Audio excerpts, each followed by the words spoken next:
जय मां पंचांगुली देवी। मीन राशि वालों के लिए साल 2024 छह चीजों को लेके, छह नई चीजों को लेके आने वाला है। और साथ ही शनि की 7.5, वहीं लगन में राहु, क्या होने वाला है संयोग, सब कुछ जानेंगे इस वीडियो के अंदर। तो दोस्तों, नंबर 1, इस साल आपके शारीरिक मानसिक स्वास्थ्य पे बहुत असर पड़ने वाला है। नींद आपको कम आने वाली है, थोड़ा आप बेफिजूल के, गुस्से वाले, एरोगेंट स्वभाव के होने वाले हैं, ऐसी चीजें, क्योंकि लग्न में आपके राहु हैं और 12वें भाव में आपके शनि हैं, जो कि नींद कम आती है, ट्रैवलिंग ज़्यादा होगी, घर में मन नहीं लगेगा, कुछ घूम फिर के आते हैं, घर वालों से विचार नहीं मेल खाएंगे, ऐसी चीज़ें, कुछ कुछ समस्याएं रहेंगी। लेकिन इसी के साथ ही इस साल सरकारी नौकरी के बहुत अच्छे योग दिखाई देते हैं। व्यापारियों के लिए टाइम बताऊंगा मैं, बहुत अच्छा आने वाला है। सोर्स ऑफ इनकम आपकी बढ़ेगी, विवाह के बहुत अच्छे योग हैं।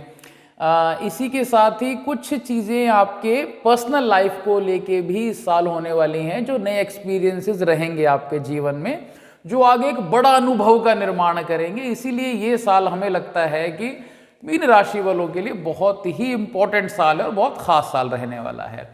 सबसे पहले हम बात करते हैं आपकी वार्षिक कुंडली की। तो लग्न में राहु हैं, द्वितीय भाव में बृहस्पति हैं, छठे में आपके चंद्रमा हैं, सप्तम में आपके केतु हैं, भाग्य स्थान में शुक्र और बुध हैं, दशम स्थान में सूर्य मंगल और 12वें में शनि है। सामान्य अगर किसी जातक की कुंडली होती है तो सेहत को लेके थोड़ी गड़बड़ रहती, बाकी कुंडली बहुत अच्छी होने वाली थी।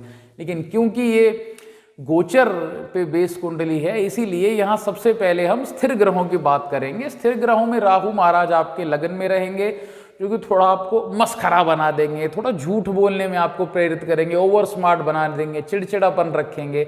लेकिन इसी के साथ ही कुछ चीज़ों में आपको बहुत दृढ़ निश्चयी भी बना देंगे, मतलब करना है तो करना ही है। इसीलिए अगर आपने इस साल कोई चीज़ ठानना चाहते हैं कि मैं करूँगा ही करूँगा, तो इस साल करने की ठान लें, आप बिल्कुल अचीव कर लेंगे।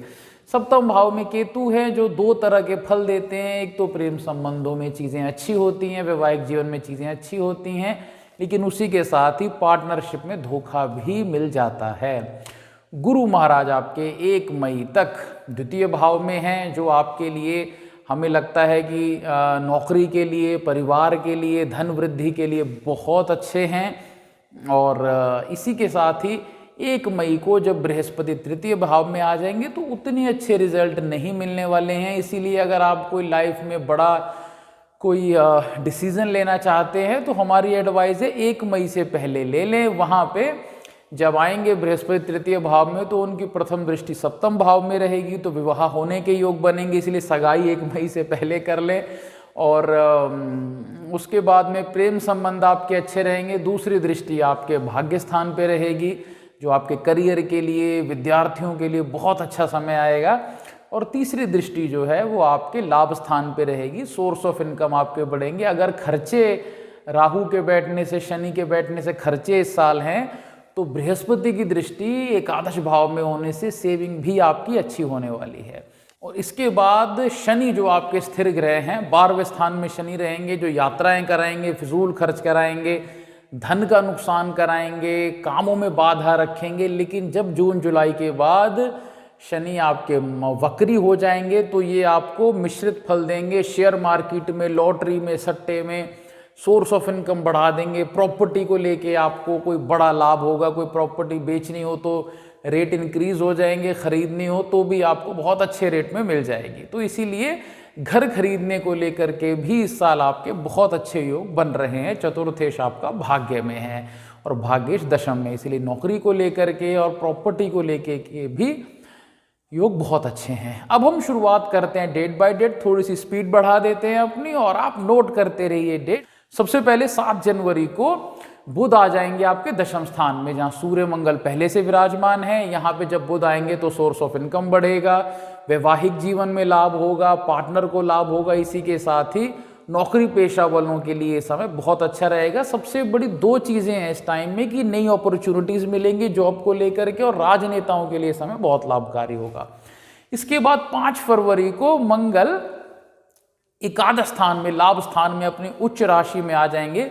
थोड़ा सा विचार करिए, धन भाव का स्वामी और भाग्य भाव का स्वामी जब लाभ में उच्च का हो जाता है तो कितना बेहतर फल करेगा आपके लिए। सोर्स ऑफ इनकम बढ़ेगी, विदेश में नौकरी करने के योग मतलब बनेंगे। इसके साथ ही प्रमोशन के योग बनेंगे। व्यापारियों को बड़ा धन लाभ होगा, शेयर मार्केट वालों को बड़ा धन लाभ होगा, पद प्रतिष्ठा बढ़ेगी, राजनेताओं को बड़ा पद मिलने के बहुत अच्छे संयोग बन रहे हैं।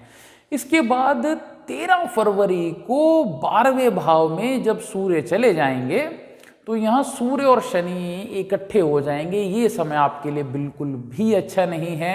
किसी कोर्ट केस में आपको नुकसान हो सकता है, आपके खिलाफ फैसला आ सकता है। इस समय में अवसाद रहेगा, नींद की कमी रहेगी, थोड़ा थोड़ा सिर से लेके प्रॉब्लम रहेगी, कानों को लेके कुछ प्रॉब्लम रहेगी, ईएनटी की समस्या आपको इस टाइम देखने को मिलेगी।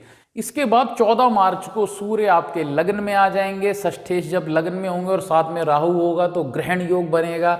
ये ग्रहण आपके सेहत के लिए अच्छा नहीं है, वाद विवाद होंगे, बेमतलब के आ बैल मुझे मार वाली स्थिति बन जाएगी आपके लिए, मानसिक स्थिति बिगड़ेगी, रोग में वृद्धि होगी और कार्य क्षेत्र में भी आपको नुकसान के योग दिखाई देते हैं। इसीलिए संभल के रहें इस टाइम में।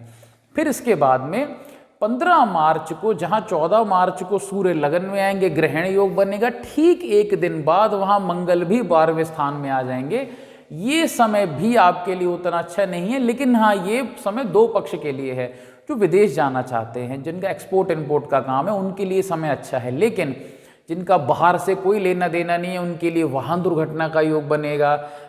कोई आपके साथ में कोई शत्रु बाधा रहेगी, कोई इल्ज़ाम आपके ऊपर लग सकता है इस टाइम बड़ा, पद प्रतिष्ठा में कोई समस्या आपकी हो सकती है। लेकिन विदेश जाने वालों को ये समय बहुत ही लाभकारी सिद्ध होगा। इसके बाद 31 मार्च को शुक्र आपके लग्न में अपनी उच्च राशि के हो जाएंगे, जहां राहु पहले बैठे होंगे, क्योंकि राहु और शुक्र का फेवर है आपस में। इसीलिए आपको पैतृक संपत्ति से लाभ होगा, क्योंकि अष्टमेश है। नौकरी में आपको बड़े लाभ के योग बनेंगे, धन लाभ होगा, मोटा धन लाभ होगा। वैवाहिक जीवन के लिए समय बहुत स्वर्णिम रहने वाला है। विवाह हो जाएगा, प्रेम प्रसंग पक्के हो जाएंगे, विश्वास बढ़ेगा और कोई ना कोई नई चीज़ खरीदने का, कोई भूमि, कोई वाहन, कोई नया गैजेट, कोई मोबाइल, कपड़े, कोई मतलब अच्छे वाले खरीदने के योग आपके उस समय बनेंगे। तो ये समय आपके लिए वाकई बहुत लाभकारी सिद्ध होगा। पद प्रतिष्ठा का लाभ होगा, राजनेताओं को बड़े लाभ के समय योग दिखाई देते हैं। 31 मार्च के बाद 13 अप्रैल को सूर्य आपके द्वितीय स्थान में आ जाएंगे। यहाँ सूर्य अपनी उच्च राशि के हो जाएंगे और साथ में बृहस्पति। ये संयोग बहुत बेहतरीन बनने वाला है। कोर्ट केस में आपको लाभ होगा, इस समय पद प्रतिष्ठा का लाभ होगा, सोर्स ऑफ इनकम आपकी बढ़ेगी, नौकरी में बड़े लाभ के योग दिखाई देते हैं। हायर अथॉरिटीज आपके फेवर में रहेगी। कलीग से भले ही आपको थोड़ा बहुत नुकसान रहेगा, नोकझोंक रहेगी, लेकिन वाकई ये समय आपके लिए बहुत अच्छा सिद्ध होने वाला है। इसके बाद में 23 अप्रैल को मंगल आपके लग्न में आ जाएंगे। तो यहाँ जब मंगल लग्न में आएंगे तो भाग्येश लग्न में हो जाएगा, लेकिन उसके साथ में राहु महाराज होंगे। अब जब भाग्येश और द्वितीयेश लग्न में है तो ये समय क्रोधी रहेंगे, झगड़े वाला रहेगा, बीपी का इशू इस टाइम आपको रहेगा। वाहन दुर्घटना के भी छोटे मोटे योग इस समय में आपके दिखाई देते हैं। तो इसीलिए थोड़ा सा मतलब इस समय में दाम्पत्य जीवन में भी समस्या आएगी। थोड़ा सा इस समय को आप कंट्रोल रखें। फिर 1 मई को बृहस्पति महाराज आपके तृतीय स्थान में आ जाएंगे। हालांकि हमारा मानना यह है कि इसका जो प्रभाव है वो जाकर के जुलाई से मिलेगा, जून जुलाई से जाके मिलेगा। जो तृतीय भाव में आने से आपके लिए बहुत अच्छे संयोग बनेंगे। नौकरी पेशा वालों को सच में लाभ होगा। लेकिन हाँ, द्वितीय भाव में बृहस्पति ज़्यादा बेहतरीन थे, इसीलिए मई जून तक कोई बड़े डिसीजन ले लें, आपके लिए बहुत लाभकारी होगा। तृतीय भाव में भी ठीक ठाक रहेगा। दृष्टियों की अगर हम बात करें तो प्रथम दृष्टि सप्तम भाव पे पड़ेगी।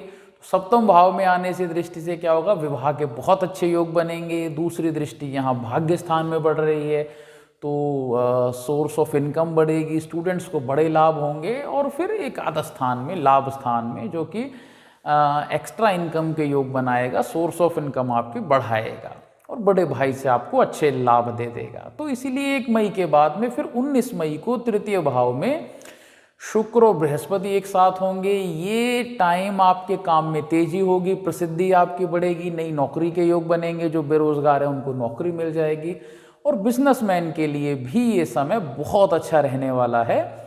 उसके बाद 1 जून को द्वितीय भाव में मंगल देव आ जाएंगे। जब राहु का पीछा छोड़ के मंगल अगले भाव में आएंगे तो यहाँ आपको बड़े धन लाभ के योग दिखाई देते हैं, भूमि भवन वाहन के योग दिखाई देते हैं, नया घर आप खरीद लेंगे इस समय।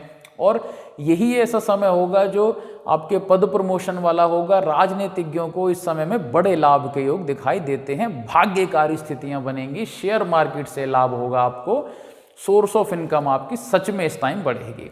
इसके बाद में 14 जून को चतुर्थ स्थान में सूर्य बुध की युति हो जाएगी। चतुर्थ स्थान में जब सूर्य बुध की युति होगी तो ये समय जो पिछले टाइम में जो प्रॉपर्टी नहीं ले पाए हैं या इन्वेस्टमेंट नहीं कर पाए हैं या जो इनके प्रॉपर्टी के मामलात फंसे हुए थे उनका काम सिद्ध हो जाएगा। पैतृक संपत्ति के योग दिखाई देते हैं, व्यापारियों को बड़े धन लाभ के योग इस समय दिखाई देंगे।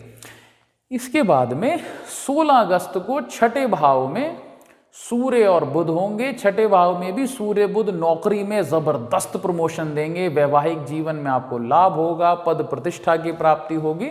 ये समय शत्रु नाश का होगा और कानूनी दाव पेचों में आप बेहतरीन आपके लिए रिजल्ट रहेंगे।